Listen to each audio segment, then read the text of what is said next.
Hier se tenaient à Sophia Antipolis les 3e assises du logement pour actifs dans les Alpes-Maritimes. Le manque de logement et les prix exorbitants ont des conséquences sur l'économie locale et notamment l'emploi. Aujourd'hui, les entreprises ont de plus en plus de mal à trouver des salariés qui acceptent de venir travailler dans la région. Les assises du logement avaient pour but de réunir tous les acteurs locaux pour qu'ensemble des solutions puissent être trouvées à ce problème.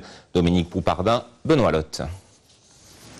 Arriver dans la région et trouver un emploi passe encore, mais pour un appartement, c'est un autre problème. Une grande entreprise de transport le constate tous les jours. Dans son centre informatique, 700 personnes travaillent et il faut les loger. Conscientes du problème, les ressources humaines de l'entreprise ont mis en place des réseaux avec les agences immobilières pour les aider.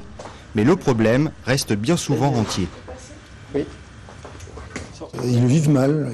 J'ai constamment des personnes qui viennent me voir pour me demander est-ce qu'il n'y a pas des logements accessibles, ils sont trop chers, on ne peut pas, je vais me marier, ou je suis célibataire. Mais voilà, c'est une réelle difficulté, surtout pour les jeunes.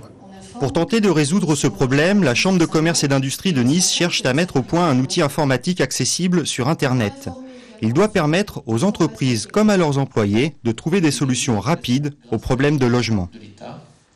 L'intérêt, c'est qu'il sera réactualisé très souvent, puisque nous mettons des informations à la fois sur toutes les aides et tous les prêts existants, mais ciblés, c'est-à-dire on essaiera de répondre aux besoins de logement pour la location, pour l'acquisition. On essaiera d'informer les salariés sur leurs droits, sur les aides auxquelles ils peuvent prétendre et globalement sur l'information généraliste, les conseils juridiques, mais aussi la conjoncture.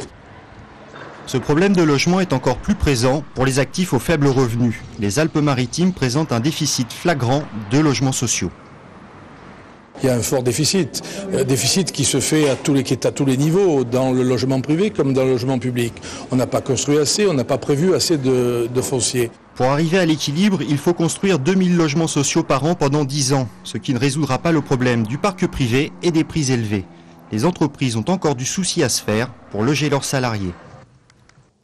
Et pour parler du logement des actifs dans les Alpes-Maritimes, invité de ce journal, le directeur départemental de l'équipement, Jean-Marie Carterac. Bonjour. Bonjour. C'est vous qui hier avez présenté la synthèse des assises sur le logement qui se tenaient hier. On a vu dans le reportage qu'un site internet allait être créé pour aider les actifs à trouver un logement. Mais ce n'est pas un site internet qui va régler tous les problèmes. Alors quelles sont les autres solutions que l'État, que vous représentez, peut apporter ? Hier, aux Assises du logement, il y a un événement important qui s'est passé, c'est l'annonce et la signature du pacte foncier pour les Alpes-Maritimes.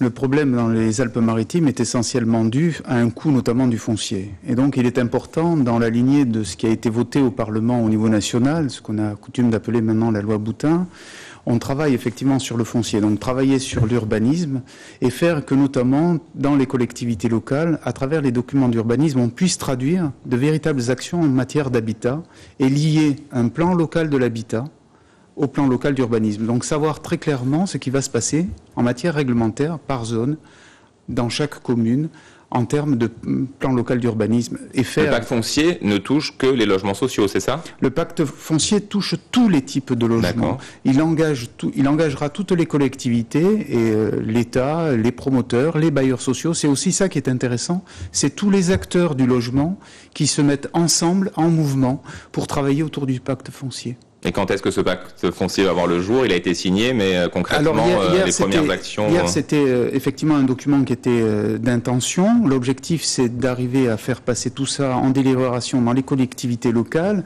et pour le mettre en œuvre le plus tôt possible et en tirer des conclusions et des conséquences dans les mois qui viennent, avant la fin de l'année et surtout dans les années qui viennent. Alors un mot sur la crise économique, on parle d'une baisse des prix, peut-être pas très importante dans les Alpes-Maritimes, il y a aussi une baisse des taux d'intérêt. Alors est-ce que c'est vraiment le moment d'acheter ? Est-ce que finalement cette crise peut profiter au logement ? Alors, il y a quand même un certain nombre de mesures qui ont été prises, notamment pour l'accession et l'accession sociale en particulier, à travers ce qu'on appelle le prêt à taux zéro, qui a été doublé, le fait que le pass foncier est accessible maintenant dans le collectif, et donc il permet quand même de faire un certain nombre de choses, surtout que dans ce département, des collectivités locales viennent en plus en appui et en complément en termes de subventions. Donc il y a quand même des éléments financiers intéressants.